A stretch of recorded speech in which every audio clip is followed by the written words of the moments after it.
You are listening to me talking to myself. Welcome to the podcast where I share useful tools to create more space, more freedom, inner peace, connection, and life on purpose.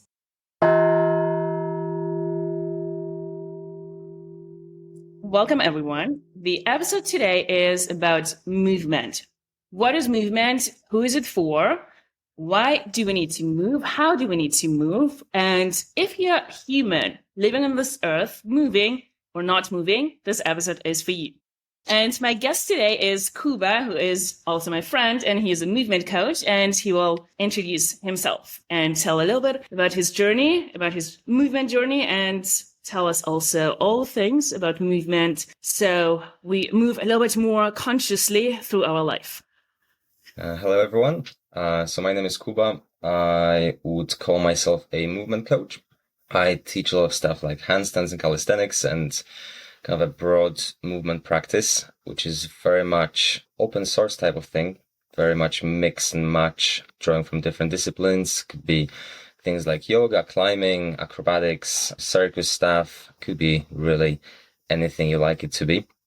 So that's a pretty cool thing because you decide what rules you follow and you decide what you learn. And we're going to talk a little bit more about my work and the movement practice and how to access it and who is it for, like you mentioned before. So how did you start your own movement practice? So for me, it started about 17 years ago with parkour.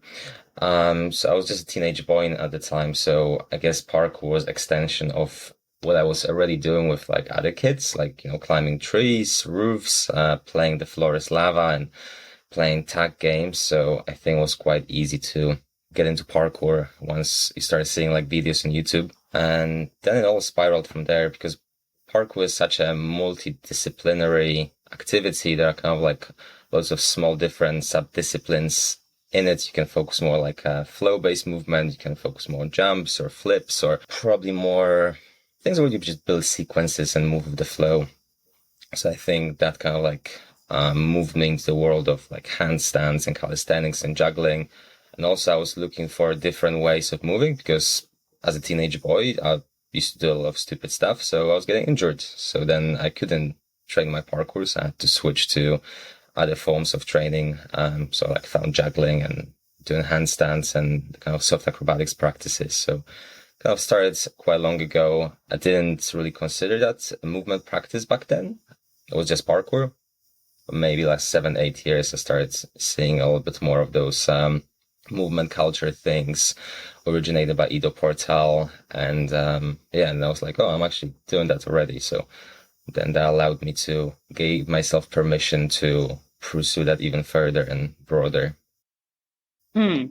So now, obviously, like your own movement evolved also throughout years. So can you tell a little bit more about the idea of movement? Like, what is it, or how did you think about movement before? What do you think about movement now? What is the idea of movement? Because when you tell people, hey, let's go do some movement, like, what is it? Like, like there are different ways to move. Like I'm a yoga teacher, so yoga is obviously one kind of way to move your body, but there are so many different ways that are very interesting to explore. So what would be your definition of movement?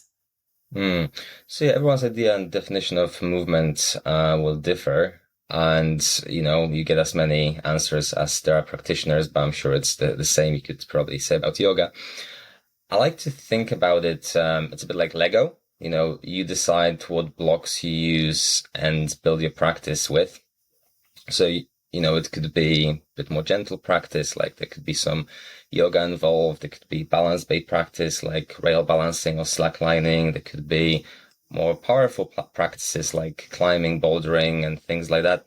So it's very difficult to define it. It's one of those things that you kind of have to see, but I think general concept is that you decide what building blocks you use for developing your practice, but it's that kind of like mix and match approach. So rather than diving fully into one discipline, you just take what you like from a certain discipline and you just add it into your movement practice. So for example, like what I do a lot of those like floor movement sequences, and I would draw from contemporary dance, breakdancing, maybe capoeira, things like that. without actually doing any of those disciplines as a full thing. So like, when I'm talking about contemporary dance, I'm not actually dancing. I'm just using some of the patterns that they use in contemporary dance, and same for capoeira and breakdancing, all those things. So it's very difficult to define, but I think it's because everyone will find their own ways of defining it, and everyone will have different building blocks for their own movement practice. But hopefully that approximates to the answer that we're looking for here. Mm. So how do you explore those building blocks? Do you feel like, obviously you have your current movement practice, and then do you see something maybe on like social media, or your friends are doing something, or you feel like, there's something more to explore, and I would like to explore that, different kinds of dancing styles. So how do you get those building blocks, and how do you build your practice? So I think in my personal practice, I just get inspired by a lot of my friends and teachers who I find both online and kind of like around where I am now. And I think it's just a practice of trying new things. So it's literally like, oh, maybe there's this contemporary dance class you want to like attend, or maybe there's this contact improvisation class, or maybe there's some other form of movement that you want to try. So I think it's really about just trying something new and seeing if that's for you. And then rather than taking the whole discipline of it, you're just trying to be like, oh, let me just play with the skills and movements that are there, but maybe I don't want to take the whole thing on. Yeah, I think that would be the way to go about it. Just find friends and teachers who are doing different things and just kind of like give it a go, see what they've got to offer, see if they can teach you something. It doesn't need to be structured. It doesn't need to be full-on experience of like being immersed into a massive workshop or like some sort of experience. It's just let's give that a go. Let's have open mind, and let's get in this beginner mindset of like, oh, I'm new to this, let's see if that's for me. And maybe the whole thing is not for me. Maybe the environment I got into, you go to a dance class and maybe you don't feel like you belong there. So maybe you just want to take some of it there, right? Maybe with time you feel like that's a space for you, but it's more about like exploring the options. So the main driver to explore is probably the curiosity that you have. I think so. To explore what is possible for your body. Interesting. So what is your current favorite way to move? I think since I started training parkour, it was always about like building flow sequences. So just kind of like moving in a smooth way, trying to combine certain movement patterns, skills together. So right now, for me, that's present climbing, parkour, and soft acrobatics and the flow work. I recently started getting into contact improvisation dance, which is a form of kind of like a free dance. Anything that's based on building flow sequences and improvising is pretty much my favorite thing to do. So I think these days I'll try to combine a lot of things with like soft acrobatics, like cartwheels and bridge work, and so a lot of the things that I would do look kind of dance-like, but I wouldn't consider myself dancing. So sometimes maybe to the music, sometimes without the music. Yeah, I think that would be my favorite way. But there are other kind of like forms of practice that I would do, like slacklining or rail balancing, and they feel very soothing and calming. So they kind of like tap into different aspects of what I need from my movement practices. So it's really dependent on like how I feel. Maybe if I'm trying to like spend a bit more energy, and maybe I'm like a little bit irritated or anxious about something, then I would go into more dynamic and powerful practices just to kind of let some of that energy out. But if I'm tired and maybe distracted, I would do something a little bit more calming, like balance based or something a bit lighter. This is actually the next question I wanted to ask you as well. Because obviously whatever we do, we go for some kind of feeling like, I want to move, I want to create energy, or I want to be still, I want to create peace of mind. So what is it you usually want to create with the movement practice? Well, you just mentioned sometimes you want to kind of like have kind of like a moving meditation where you can just be still and by yourself and create this space of presence. Anything else? Is it a specific feeling you go for, or kind of like freedom when you move? Obviously, when you move your body in different ways, it's probably like from my experience, it feels free and it feels like you're creating the sense of possibility. So anything else you would like to add? Like you said, it really depends, like, how I'm feeling, but I think I'm trying to always find something that's fun and playful. There are obviously aspects of my training that are kind of like more about improving mobility or strength or like kind of like some other aspects, physical aspects.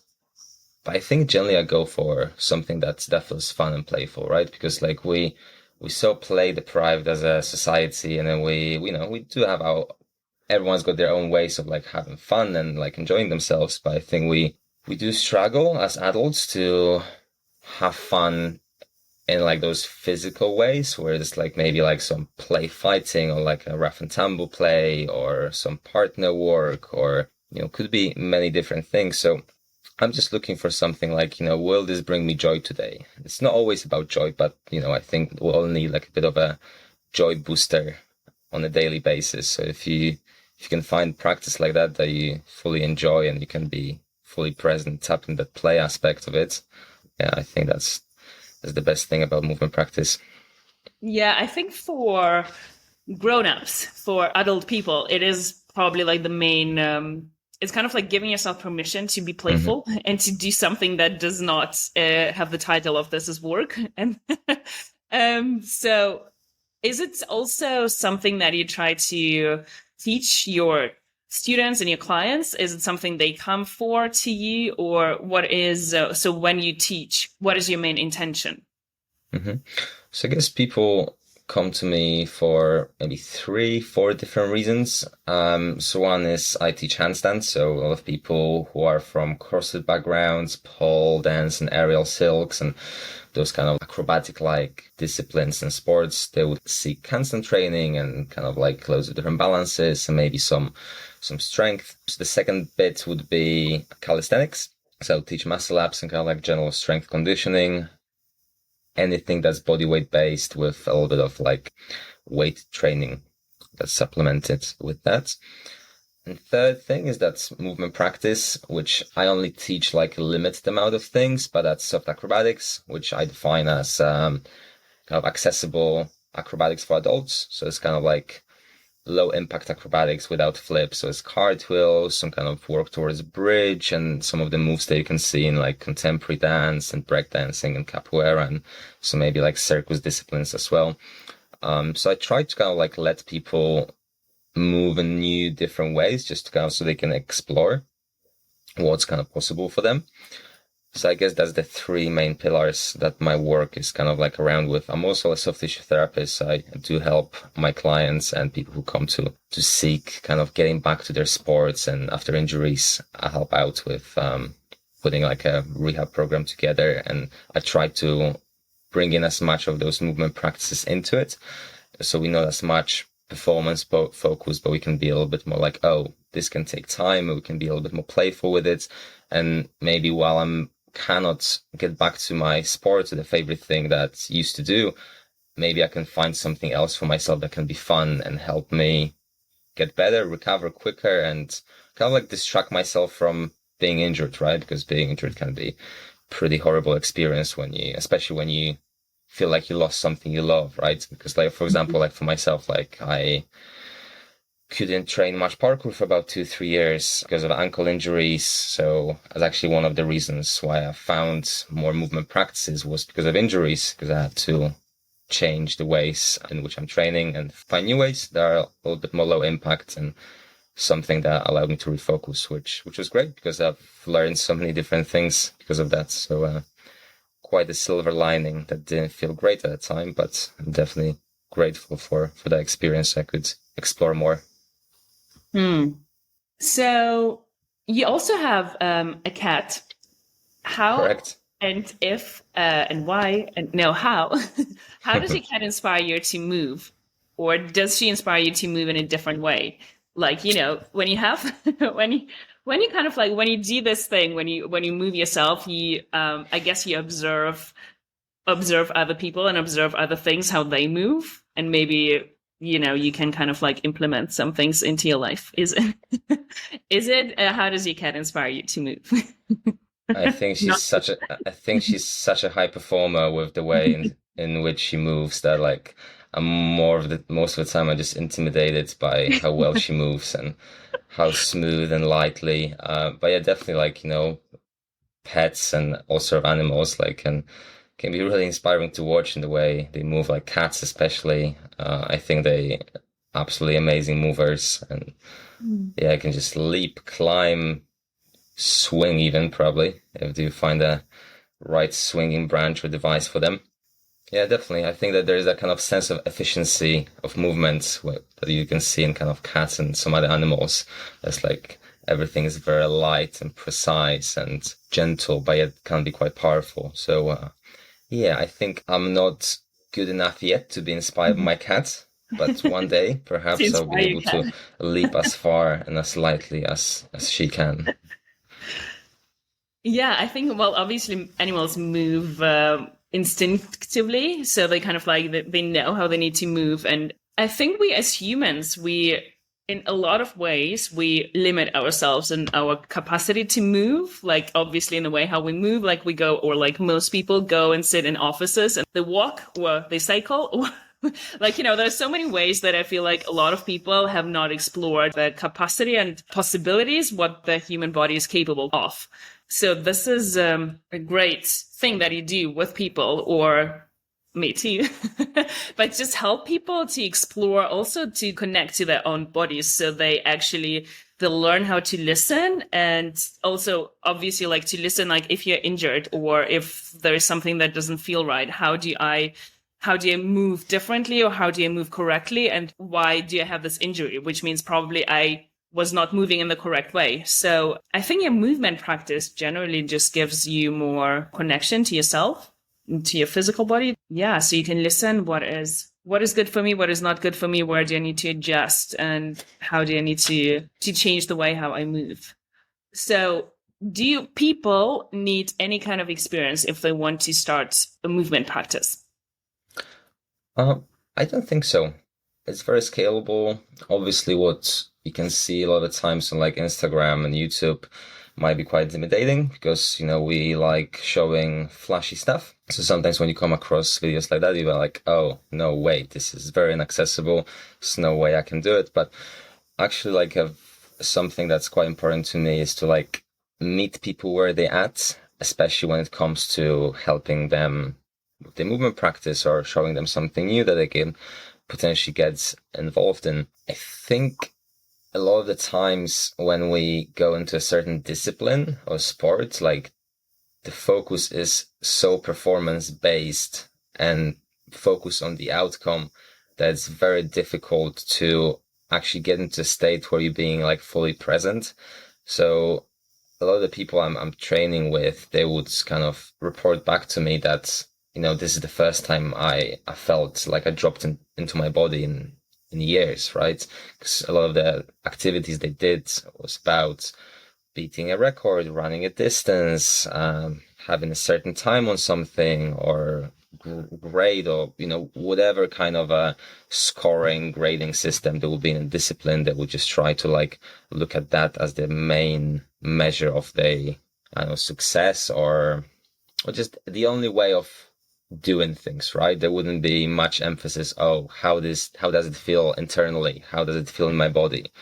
So I Mhm. think people tell me a lot of the times that like, oh wow, like, I really felt present. It was like the cueing was much more internal than external. Like we don't really care how things look like. I mean, eventually, like, if someone wants to like put a layer of aesthetics on it, I'm happy to do that, whether it's by, doing certain like shapes or like some certain like aesthetic characteristics like pointed toes and things like that.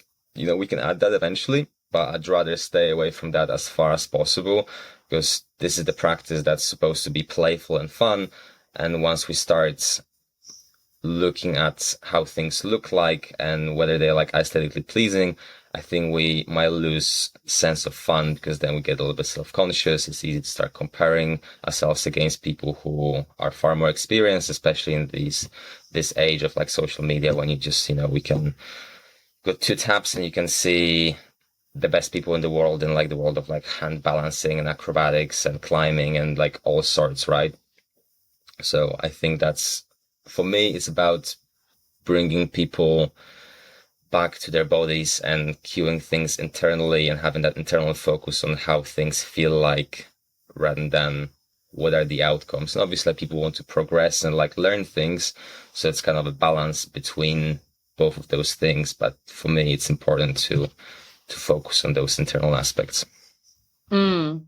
Yeah, I think exactly like most people are focused on the outcome. So Mm-hmm. I guess every or any kind of movement practice, like yoga as well, is more about the process and about the journey. And it's also just reminding people that we all have different journeys. We all have different things we're working on, working with, different injuries. And I think it's just, yeah, in this society, we're very focused on the outcome. What is the result instead of can I be present and explore?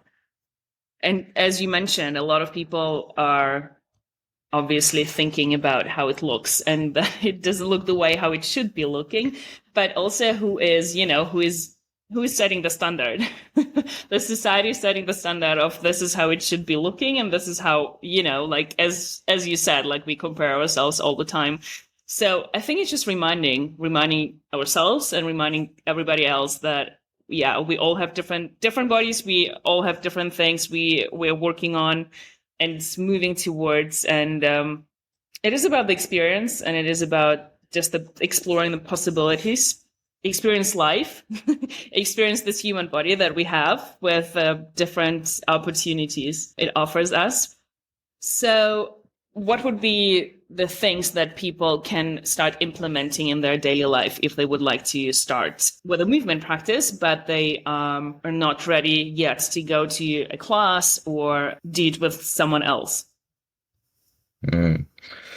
I think it really depends on like what sort of person you've got in front of yourself. Because I think, while the movement practice is quite fun and sexy for people who are already like very active and fit, I think it also presents a bit of a challenge for people who are inactive and sedentary. So maybe for someone who's a bit more sedentary because of their work or, whatever lifestyle they've got for whatever reason, I think just starting very small with walking more, changing your desk environment. So maybe like having like a standing desk or a desk that kind of like can switch between a standing desk and a sitting desk. Maybe spending more time on the floor where you need to like get up and down, whether it's like, I used to like for years, I used to work from in front of my coffee table. So I could sit down on the floor and I could change the position, sit cross-legged with legs apart, kneeling and all those things. So just to introduce that movement variability.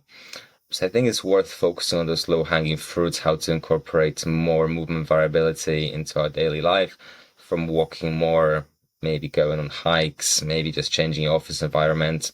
So I think those are kind of like a low-hanging fruit for people who are a bit more sedentary. I think for someone who's a little bit more active and who wants to explore more, maybe they, bored or fed up with something they've done for years. Maybe they used to like a bit more like a bodybuilding type of training, or maybe they found something, maybe they've done like something for years and now just they need something fresh to get into. I would really explore like disciplines such as climbing, parkour, which seems very inaccessible for a lot of people, but it can be very accessible if you find a class.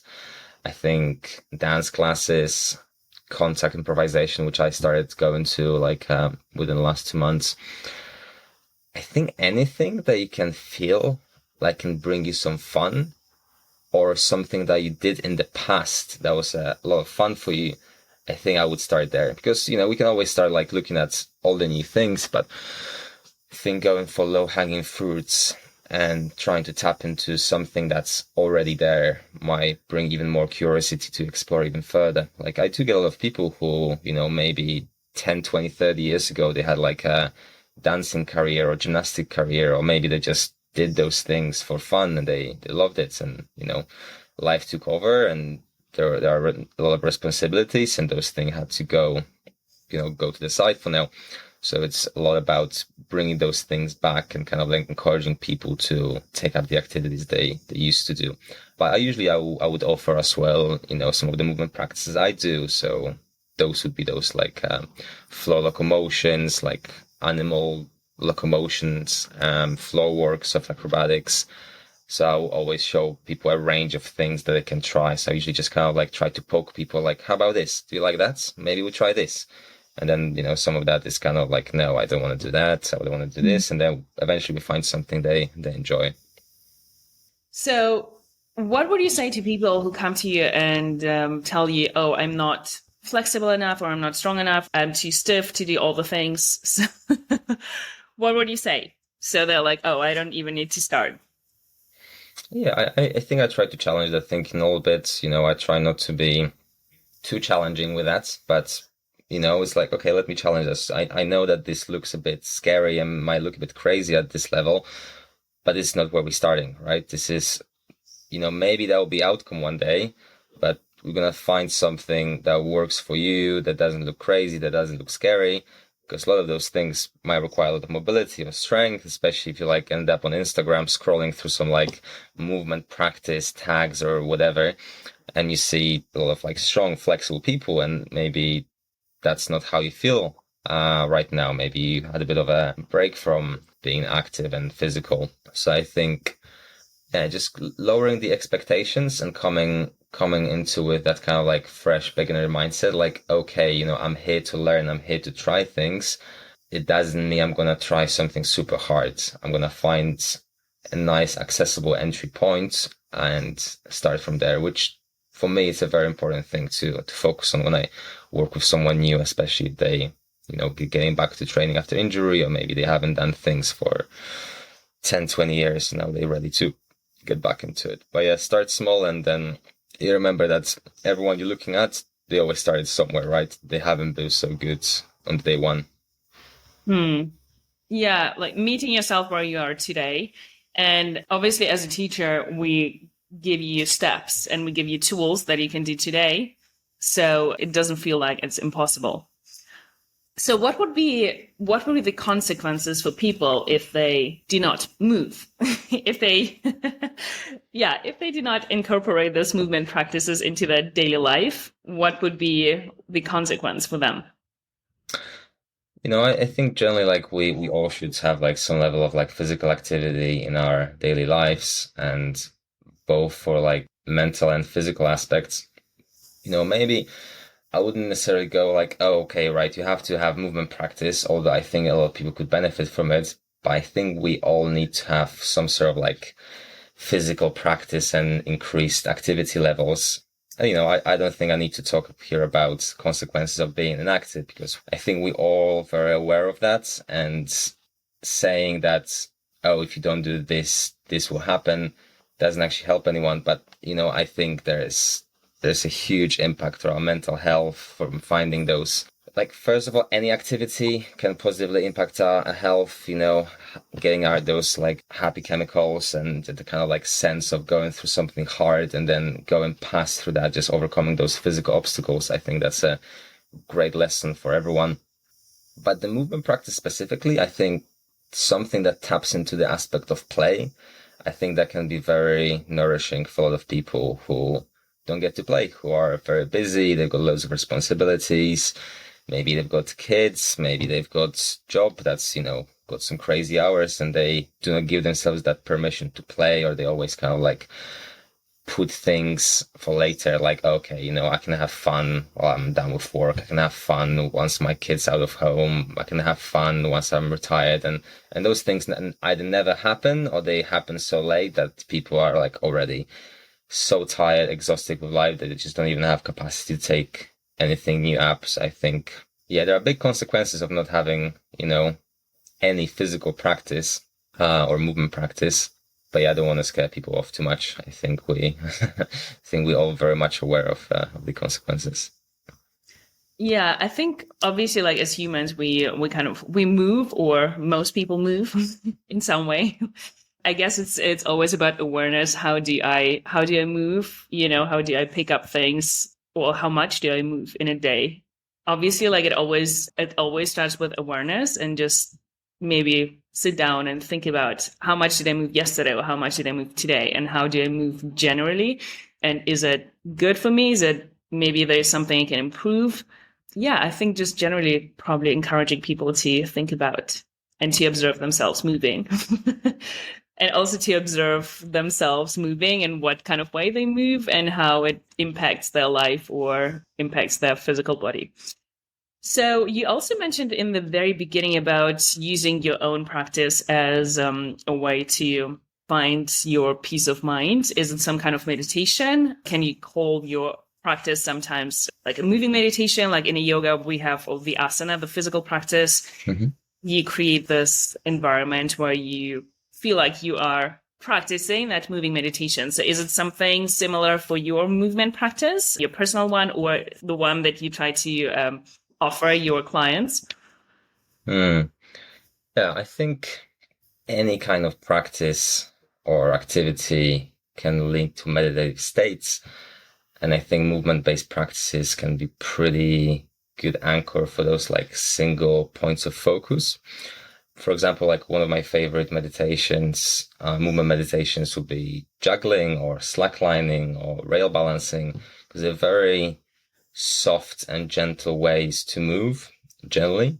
And they are very easy to find a single focus point, right? If you're juggling, the focus is on like keep the balls up in the air, keep the throws and catches, right? Don't let the ball drop. If you doing some balance-based activity, from standing on one foot to balancing on the railing or slack line, the focus is on staying on that slack line or railing and not falling off. And I think also we need to distinguish between learning and doing there, because if you're learning something, I don't think that can be a meditative state, because you're constantly going through errors and mistakes and you're trying to fix things. So it becomes very analytical and you can't really sustain a single point of focus with that. So I think to meditate, you need to pick something that's simple and easy enough for you at the given time that you can sustain that for a long time. So maybe like, if I'm juggling and for like meditative purposes, I'm not trying to do the hardest patterns that I know or learn something new. I'm trying to find the patterns that I can cycle through for like a minute, 2 or 5 minutes without getting distracted or without dropping the ball. Or the same, like if I'm balancing on something, like for example, a slack line, like I would pick a shorter line that's easier for me to balance as opposed to something very, very long that takes a lot of effort. I need to like focus a lot on how I position my body. So I think anything can be meditative if it's simple and easy enough and we don't have that learning aspect. But yeah, for me, I find those meditative practices through, it could be anything. Like I just gave examples of like juggling, but something that's easy, like putting together some movement or parkour flows can be meditative as long as I know it's easy enough that it's fairly automatic. The movement is fairly automatic. I don't need to think about it. Yeah. Yeah, even walking or even hiking. So even this kind of movement. Absolutely. Yeah, just if you focus or if you don't have like a destination where you're going, actually, if you're just focused on the walking aspect, this could be also type of meditation. Thank you. Thank you for your time. Do you have any messages, anything you would like to share? Anything I haven't asked you and you would like to share with listeners? Hey, this is what I wanted to tell you about movement, and that's important. Well, first of all, thank you for giving the opportunity to speak on your podcast. It was a great experience and fun chatting. But the kind of like message I'd like to leave people with is just move more and find more playful ways of moving. Because, I don't think moving more and exercising should feel like a chore. It should feel something that gives us back rather than we have to invest into it. There's obviously some sort of time investment and, whatever investment it can entail if you're starting something new. But yeah, just move more and find more playful ways of moving and try to design your environment more so it forces you to move more. So it could be like, changing the type of desk you're using or setting regular breaks from work so you can stand up and like move around for 5 minutes. So I think I think those couple things would be the main takeaways I would offer. Yeah, I think there is a way of movement for everybody, and I probably myself, I would encourage everybody to explore what works for them, and also to explore what works for them in different times, in different ages, because obviously your body changes. Like what worked for me 10 years ago or even 5 years ago doesn't work for me now. And also it does not excite me anymore as much, like some things. And it's kind of like, if you have this curious mind and you want to explore more, and the more you explore, the more in tune you become with your body, and the more you notice, oh, you know what, this is not good for me, or like I'm pushing too much, or this is where I need to rest, or I'm moving and doing too much. So yeah, and there's always a way to move in some way. Yeah, even if it's walking and moving meditation. But I guess just, yeah, creating that awareness of how do I feel today? How does my body move? How would I like to move? In what way? Because even if you talk about the yoga practice, the physical practice, the yoga asana, there are a lot of poses that are great for you. There are a lot of poses that are not so great for you if you do them over time for a long period of time, maybe probably with incorrect alignment. So yeah, first find someone who will show you and tell you about the correct alignment and how to do things correctly. So find someone who can guide you. And second, practice listening to how it feels. So you get to know yourself and you get to know your body. So you kind of also know what is good, what is not good. And otherwise, what I would like to add is that it is more fun to move together. It is more fun to explore together. So, and also to create, as you mentioned in the very beginning, to create that environment where you feel like part of the team, part of the group, part of the community, where people want to explore, where people want to play together and do things together, and where people are open to try new things and to maybe look funny or look in a way how they do not usually look, or do things in a different way, how, you know, they never done before. So that's why we are also organizing a retreat, which includes yoga, different movement techniques, meditation, and which also creates this beautiful environment where people come together to explore together, to move together, to meditate together, to be together, and also to be away from the usual environment of all the stresses of daily life, of all the responsibilities we need to do, or we think we need to do in a daily life. So we have this, we're creating a safe space where we can just be and we can explore and also get to know ourselves, get to know other people, connect to other people in a different ways through the physical practice. I also find it is such a beautiful and much deeper connection to other people through the physical practice, not just to, you know, through the language, but, you know, through movements, like even if it's facial expressions or any kind of movement. But it is a very interesting and deep way to connect to people.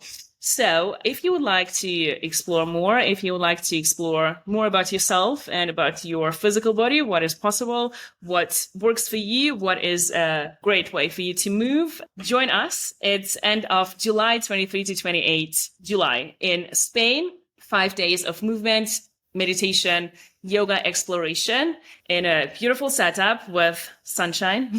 Beach 5 minutes from the place. And if you have any questions before the retreat, what it is about, what else are we going to do, you will find all the info on the website, which is envision-retreats.com. And you will go to destinations and then you will find Spain or also other retreats. And if you have any questions to us, if you would like us to tell you and answer your questions, you will find us on social media. You will find everything in the show notes, but it's my name, Eleonora.Gendelman, and Kuba is on Instagram under Kuba, Kuba.moves. Thank you so much for your time once again. And we will have a lot of interesting conversations in the future about movement and all other things life. And I will see you soon. Thank you. It was a pleasure. Thank you. Bye-bye.